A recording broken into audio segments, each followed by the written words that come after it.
switch.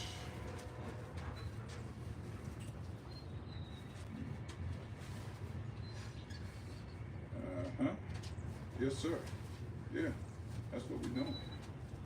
Switching pockets. That's what we're doing.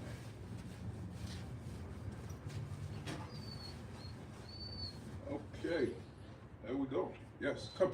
Come. Come. Come. Come.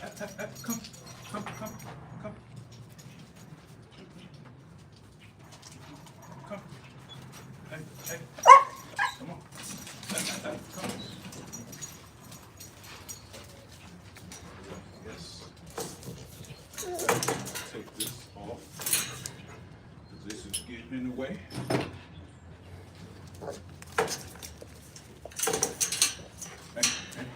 Yes, good boy. Good boy. Hey, Menace. Right here. Come on. Right here. Yes. Come on. Right here. Yes. Come on. Right here. Yes. Right here. Right here. Come on. Yes. Sit. Come. Place. Sit. Yes. Down. Good boy.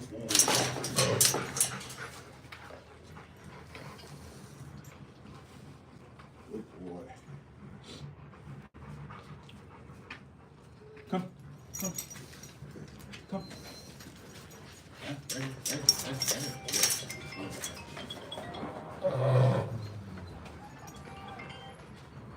Good boy. Sit. Down. Good boy.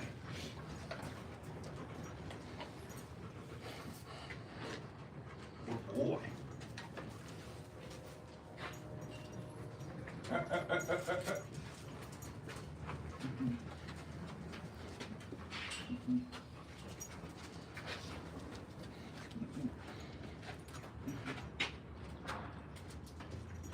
Nope.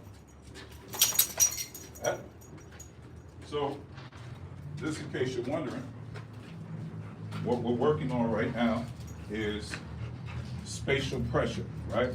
Now, I'm gonna be honest with you. Menace, there you go, good boy. Menace is not the smartest dog in the world, right? Now, as we know, there's levels to intelligence in people.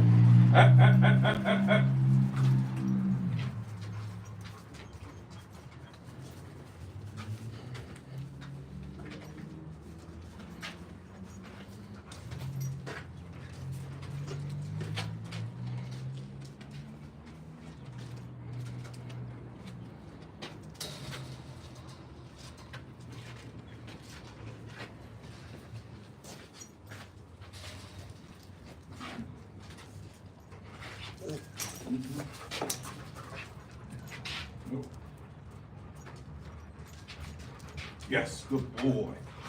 Okay, so there's levels of intelligence in dogs, just like there's levels of intelligence in people, right? So what we're currently working on right now with Menace is getting them to understand spatial pressure, right? So this is also teaching him, good boy. This is also teaching him the stay command without using the word stay, right? So every time he gets up, right? Every time he gets up, he gets negatively reinforced, right?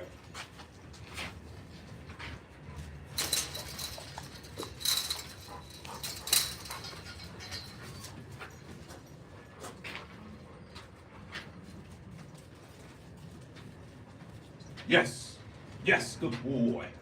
Good boy. He gets negatively reinforced, right? Every time he gets up.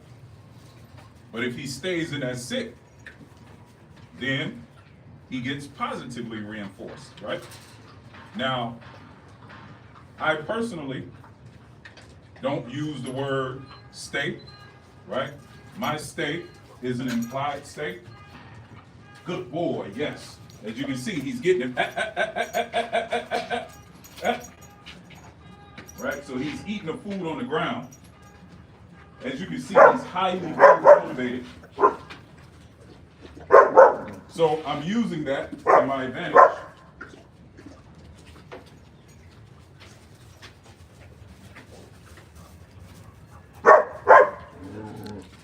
Aiden Plays YT said you can just tell him to sit and stay and then give him the treat. I think you should teach him a lesson. Of course, a person that's not a trainer would say something like that, right? See, here's the thing you got to understand about dogs. Not all dogs are the same, right? So just because you may have been able to tell the dog that you have to just sit and stay, right? It may have worked for that dog. But some dogs, that don't work for them, right?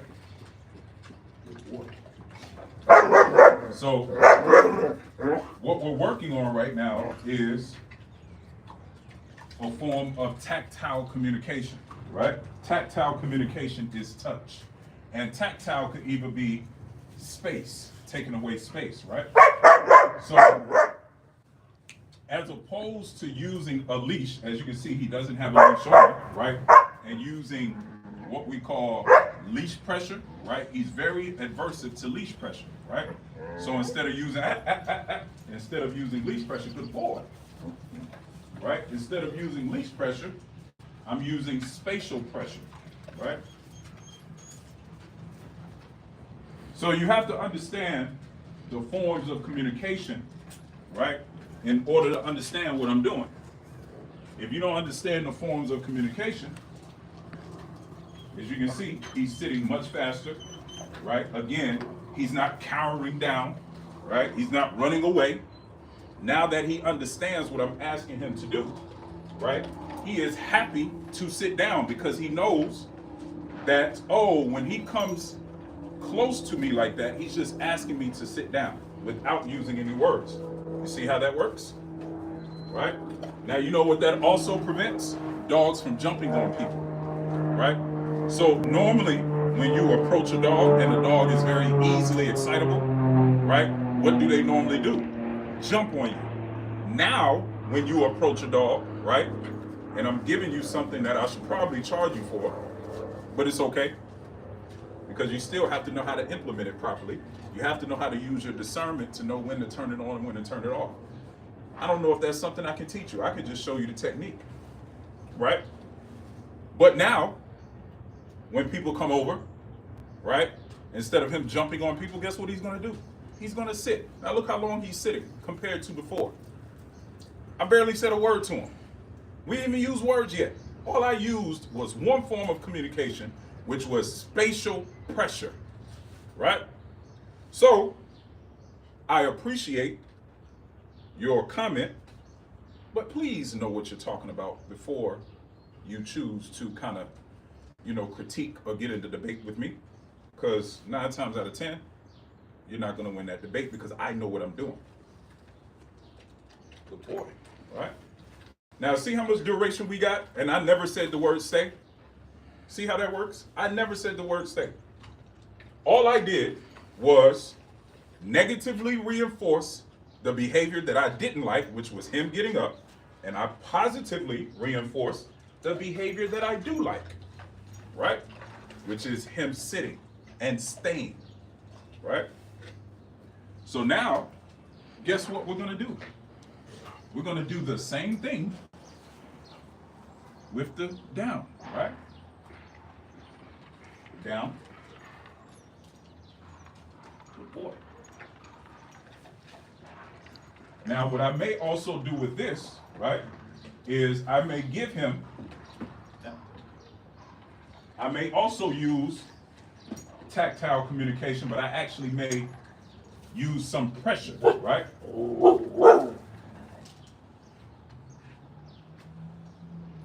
Yes. Good boy. Good boy. Ah. Down. Yes. Good boy.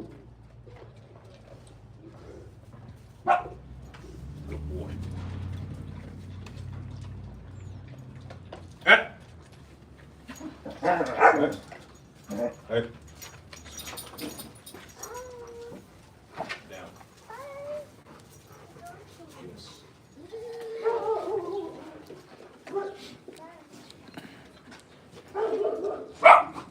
Ah.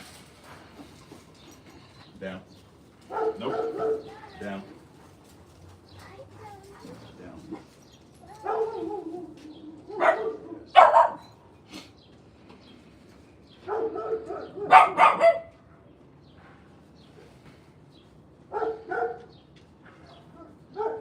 Good boy.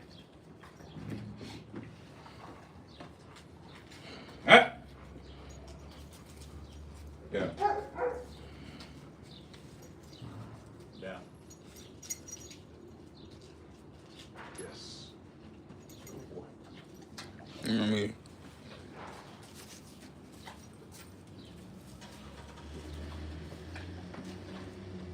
Ah, ah, ah. Down. Down.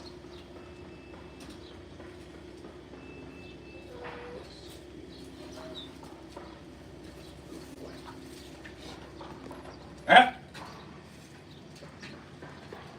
Come here. Sit. Down.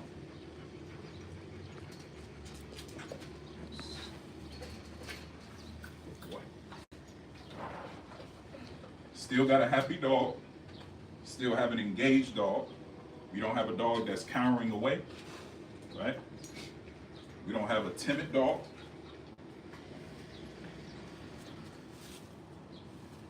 We don't have a timid dog. Sit. Yes, good boy. Good boy.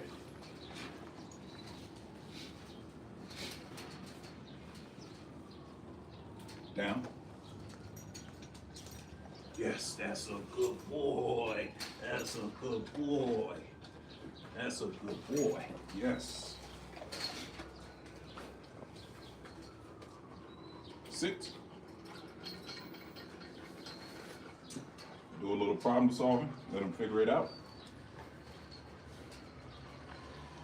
Let's do it again. Sit. Yes, good boy. That's a good boy. Ah, ah, ah, ah. Yes, good boy.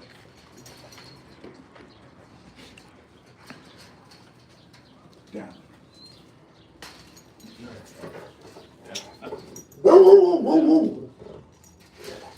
Yes, good boy.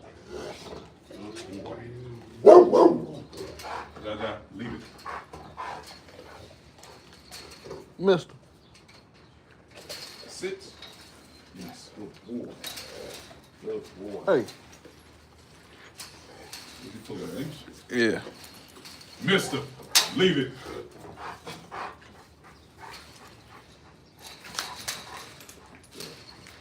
Down.